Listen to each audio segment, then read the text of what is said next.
E disse o Espírito Santo: apartai-me Barnabé e Saulo para a obra que os tenho chamado.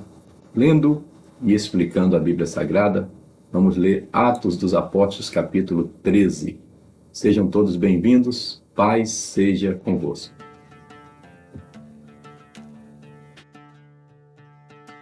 Aproveite esse momento para se inscrever no canal, compartilhar também essa live. Eu estou lendo e explicando a Bíblia Sagrada desde 2021. Já lemos a Bíblia toda uma vez, estamos lendo novamente para a glória de Deus. Chegou a vez de nós lermos novamente Atos dos Apóstolos.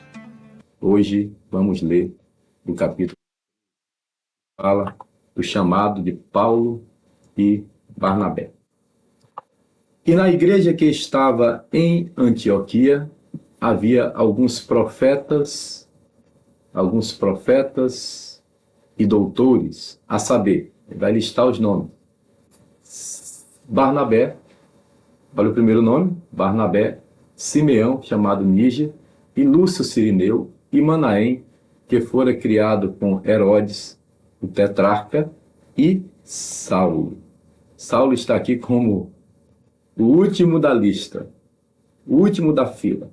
Falamos nos capítulos anteriores que esses são dois improváveis. Barnabé é o que perdeu o sorteio para entrar como apóstolo no lugar de Judas. Quem ganhou foi Matias. Saulo foi rejeitado em Jerusalém, mas Barnabé, no capítulo 11, descobriu uma igreja abençoada, onde a graça de Deus estava derramada no rosto dos irmãos, a igreja de Antioquia. Em Antioquia, onde eles pela primeira vez foram chamados de cristãos. Por quê? Porque Barnabé foi lá em Tarso, buscou Saulo e ficaram um ano inteiro ensinando a palavra. O resultado desse tempo ensinando a palavra foi que pela primeira vez eles foram chamados de cristãos. Essa igreja de Antioquia que manda ajuda para Jerusalém, no final do capítulo 11, no final do capítulo 12, Paulo está voltando dessa missão social de ajudar os irmãos de Jerusalém. A igreja de Antioquia é completa. É uma igreja que tem trabalho social, que tem ensino da palavra, tem o poder de Deus, porque no capítulo 11 também diz que desceram profetas de Jerusalém para Antioquia. Igreja poderosa, é a igreja de Paulo. É a igreja que agora vai se tornar a maior igreja missionária da Bíblia Sagrada. Sim, porque é dessa cidade, é desse local, da cidade onde Barnabé e Saulo pastorearam, e sairão as viagens missionárias do apóstolo Paulo. E servindo eles ao Senhor e jejuando, disse o Espírito Santo: apartai-me a Barnabé e a Saulo para a obra que os tenho chamado. Tem uma seita chamada Testemunhas de Jeová, e dizem que o Espírito Santo é uma força ativa. Não é verdade, porque força ativa não tem vontade, não fala. Disse o Espírito Santo. O Espírito Santo é uma pessoa. Apartai-me. Ele escolheu Barnabé e Saulo. Preste atenção, porque não é Saulo e Barnabé.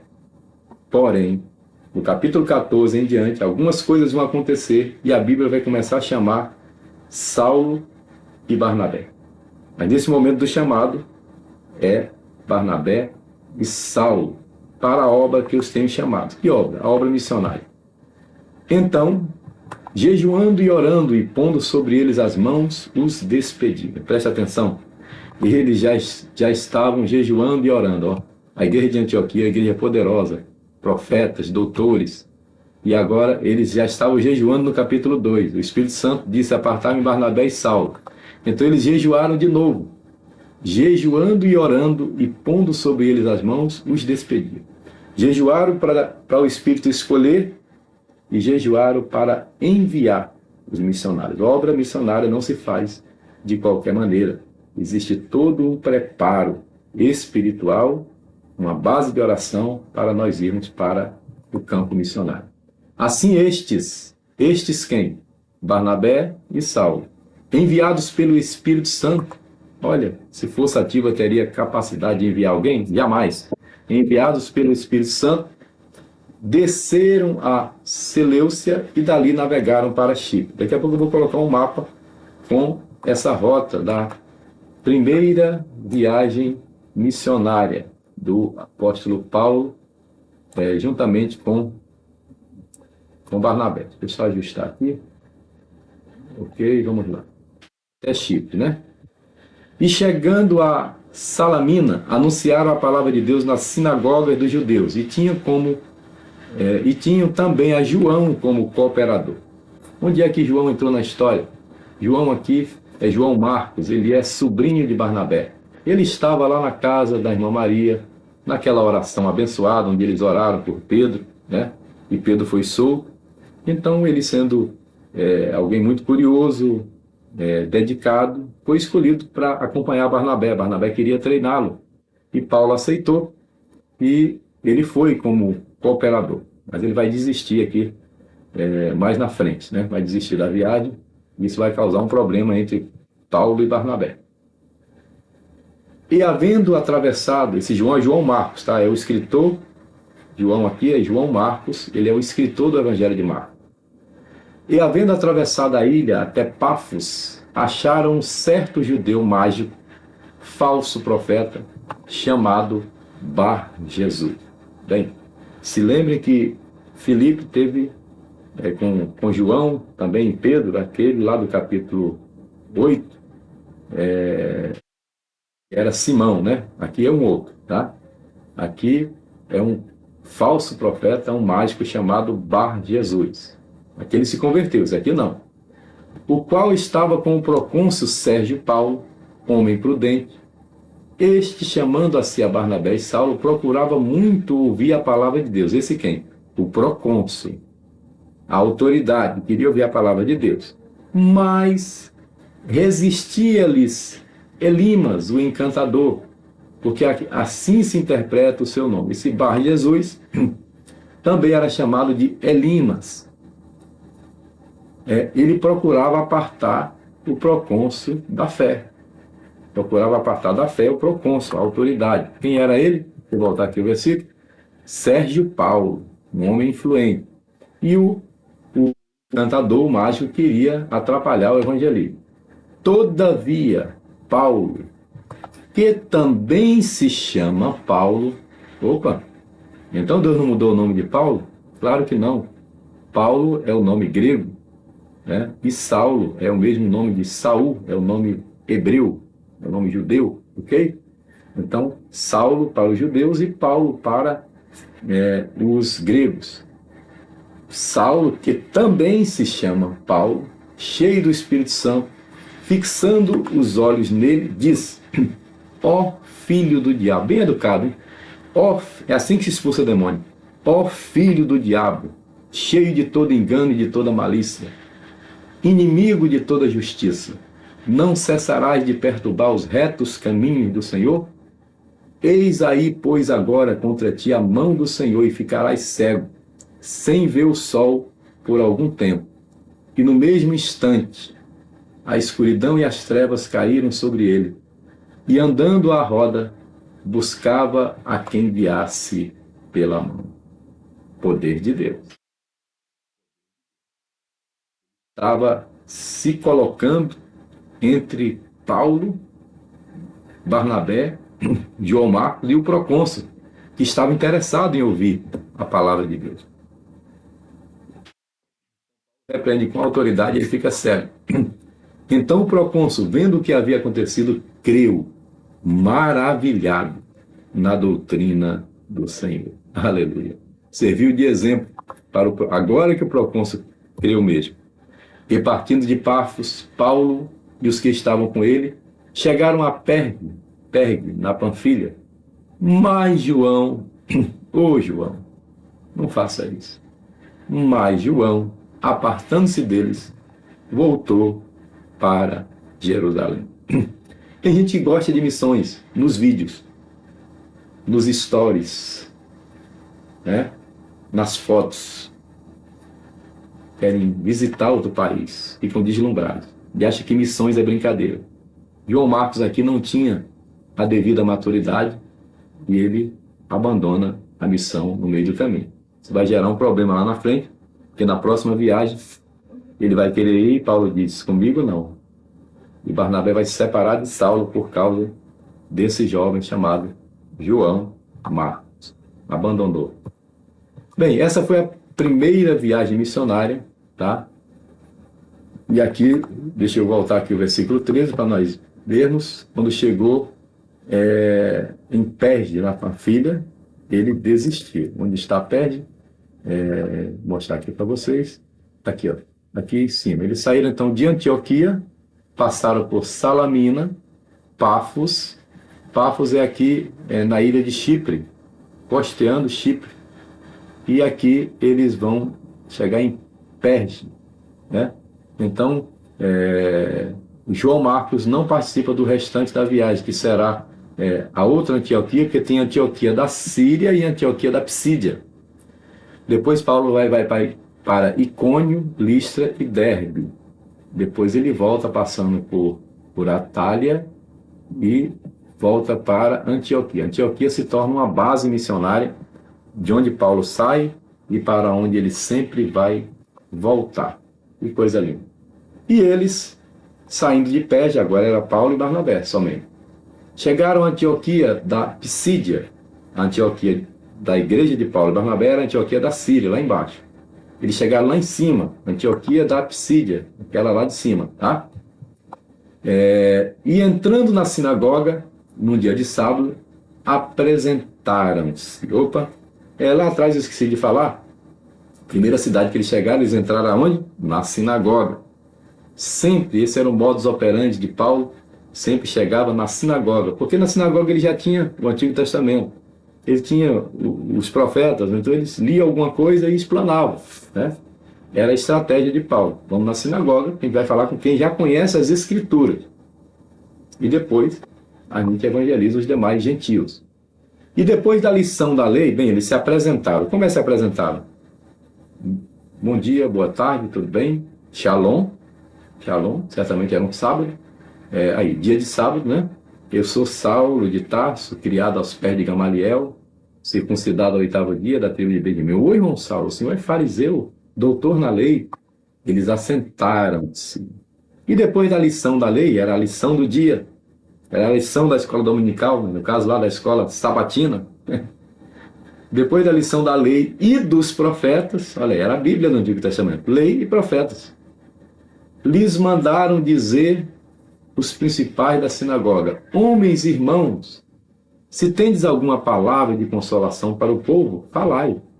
E levantando-se Paulo e pedindo silêncio com a mão, disse: homens israelitas, e os que temeis a Deus, ouvi, ou seja, preste atenção, eu vou começar uma pregação.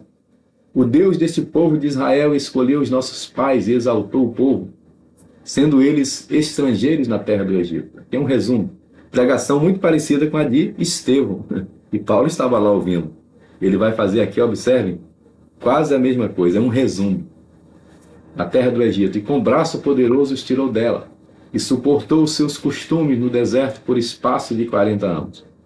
E, destruindo as 7 nações da terra de Canaã, deu-lhes por sorte a terra deles. E, depois disso, por quase 450 anos, lhes deu juízes, até ao profeta Samuel. E depois pediram um rei, e Deus lhes deu por 40 anos a Saul, filho de Quis, homem da tribo de Benjamim. E, quando este foi retirado, levantou-lhes como rei a Davi, ao qual deu testemunho e disse: achei a Davi, filho de Jessé, homem conforme o meu coração, que executará toda a minha vontade. Da descendência de Davi, Paulo está fazendo um resumo para chegar em Cristo. Conforme a promessa, levantou Deus a Jesus para Salvador de Israel. Tendo primeiramente João Batista aqui, não é João Marcos, não é João Evangelista, João Batista, antes da vinda dele, pregado a todo o povo de Israel o batismo de arrependimento. Mas João Batista, quando completava a carreira, disse: quem pensais vós que eu sou? Eu não sou o Cristo, mas eis que após mim vem aquele a quem não sou digno de desatar as alparcas dos pés. Homens e irmãos, filhos da geração de Abraão, e os que dentre vós temem a Deus, a vós vos é enviada a palavra desta salvação. Por não terem conhecido a este Jesus, os que habitavam em Jerusalém e os seus príncipes condenaram-no, cumprindo assim as vozes dos profetas que se leem todos os sábados. Vocês não acabaram de ler, nos profetas está falando do Messias, e ele iria sofrer? Pois é, aconteceu. E, embora não achassem nenhuma causa de morte, pediram a Pilatos e ele fosse morto. E, havendo eles cumprido todas as coisas que dele estavam escritas, tirando-o do madeiro, o puseram na sepultura. Mas Deus o ressuscitou dentre os mortos. E por muitos dias foi visto pelos que subiram com ele da Galiléia a Jerusalém, e são suas testemunhas para com o povo. E nós vos anunciamos que a promessa que foi feita aos pais, Deus a cumpriu a nós, seus filhos, ressuscitando a Jesus. Como também está escrito no Salmo 2: Meu filho és tu, hoje te gerei. Tu és meu filho, hoje te gerei, em outra tradução. E que o ressuscitaria dentre os mortos, para nunca mais tornar a corrupção. Disse-o assim: as santas e fiéis bênçãos de Davi vos darei. Por isso, também em outro salmo diz, Paulo conhecia os salmos, os sapienciais, a lei e os profetas. Ele era rabino. Não permitirás que o teu santo veja corrupção, porque na verdade, tendo Davi no seu tempo servido conforme a vontade de Deus, dormiu, ou seja, morreu. Foi posto junto aos seus pais e viu a corrupção. Seu corpo apodreceu. Mas aquele a quem Deus ressuscitou, Jesus, nenhuma condenação viu. Seja-vos, pois, notório, homens e irmãos. Veja que ele trata sempre bem. É uma sinagoga. São judeus, são irmãos mesmo. Que por este vos anuncia, que por este Jesus, se vos anuncia a vocês, judeus, a nós, a remissão dos pecados. E de tudo que pela lei de Moisés não pudestes ser justificados por ele, Jesus, mais perfeito que a lei, mais sublime que o céu. Por ele é justificado todo aquele que crê. Vede, pois, que não venha sobre vós o que está dito nos profetas. Vede, ó desprezadores, e espantai-vos e desaparecei, porque opero uma obra em vossos dias, obra tal que não crereis se alguém vô-la contar. E saídos os judeus da sinagoga, os gentios rogaram que no sábado seguinte lhes fossem ditas as mesmas coisas. Ou seja, eles ficaram interessados e disseram: Saulo, criado aos pés de Gamaliel, é muito interessante o que você falou. Você pode pregar essa mesma palavra na semana que vem? E despedido da sinagoga, muitos dos judeus e dos prosélitos é aquele que era convertido ao judaísmo, religiosos, seguiram a Paulo e Barnabé, os quais, falando-lhes, os exortavam que permanecessem na graça de Deus. Então, eles creram, e Barnabé e Saulo pediu que eles ficassem firmes. E no sábado seguinte, ajuntou-se, isso aqui é lindo, quase toda a cidade para ouvir a palavra de Deus. Não tinha impulsionamento, não tinha tráfego pago, não tinha rede social, não tinha telefone, não tinha WhatsApp. A melhor forma de espalhar uma mensagem é o boca a boca. Aqueles que ouviram saíram falando com suas famílias, né? E ajuntou-se quase toda a cidade para ouvir a palavra de Deus. Então, os judeus, vendo a multidão, encheram-se de inveja. A sinagoga estava cheia para ouvir Paulo. Eles encheram-se de inveja e, blasfemando, contradiziam o que Paulo falava. Contradiziam. É o serviço de Satanás. Opositor. Satanás. Mas Paulo e Barnabé, usando de ousadia, disseram: era mister que a vós se vos pregasse primeiro a palavra de Deus, mas visto que a rejeitais e não vos julgais dignos da vida eterna, eis que nos voltamos para os gentios. Ou seja, nós demos prioridade a vocês. Mas vocês não querem? Tudo bem, nós vamos para os gentios. Porque o Senhor assim nos mandou. Eu te pus para a luz dos gentios, fala lá em Isaías, a fim de que sejas para a salvação até os confins da terra. E os gentios, ouvindo isso, olha aí, nós nos alegramos. Alegraram-se e glorificaram a palavra do Senhor, e creram todos quantos estavam ordenados para a vida eterna. E a palavra do Senhor se divulgava por toda aquela província. Mas os judeus incitaram algumas mulheres religiosas e honestas, e os principais da cidade, ou seja, as autoridades, e levantaram perseguição contra Paulo e Barnabé, e os lançaram fora dos seus termos. Quando as coisas vão muito bem, né, muito alinhadas com todas as religiões, com as autoridades, geralmente não vai muito bem para a igreja. É impressionante.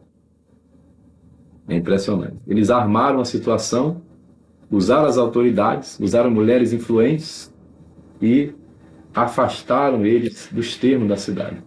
Sacudindo, porém, eles o pó dos seus pés, partiram para Icônio. Sacudiram as sandálias, ó.